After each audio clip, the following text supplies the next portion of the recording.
we're ready for our journey. Let's get in the car.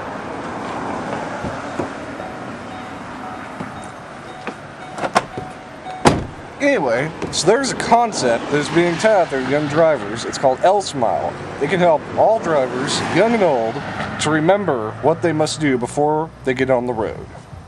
The first, you need to lock your door. That's the L in L-Smile. The S is your seat. Adjust it to whatever preference that you want it to so that your drive is comfortable all the way to your destination. Mirrors. Mirrors are important so that you can see the vehicles that are coming behind you. You wouldn't want anyone to run into you now, would you?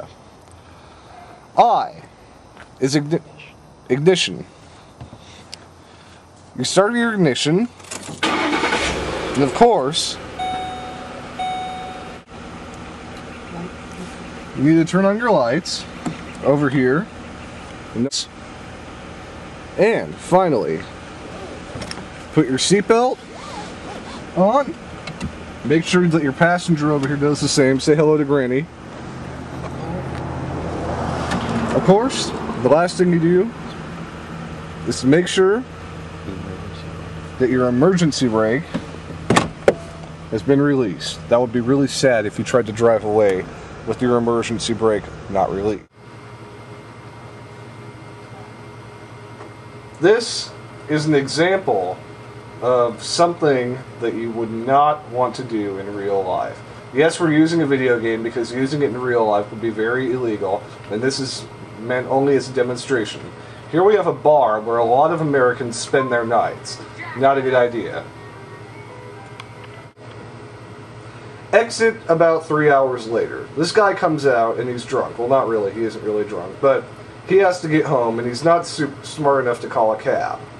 So, anyway, he left his own car here. As you can see, it's a piece of junk, but that doesn't matter. And he left it on. Ooh. So, this guy, he gets into his car, and he drives off.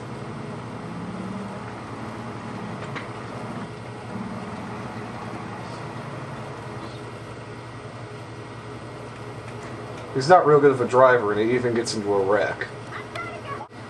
This man here, the one you saw last night, he got in his car and decided he wanted to go across some railroad tracks, but what do you know, in his joyride last night, he forgot to fill it up with gas, and he's stuck on some railroad tracks and he's trying to start it. So, we'll see what happens.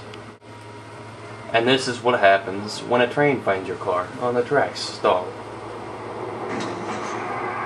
This happens, and most of the time, it causes more carnage than you can think of. Usually your car is more smashed than this looks.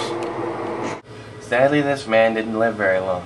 After that train wreck, he went to the hospital for 38 hours in intensive care, and look where he ended up. All because he got drunk the night before and forgot to fill up his car with gas.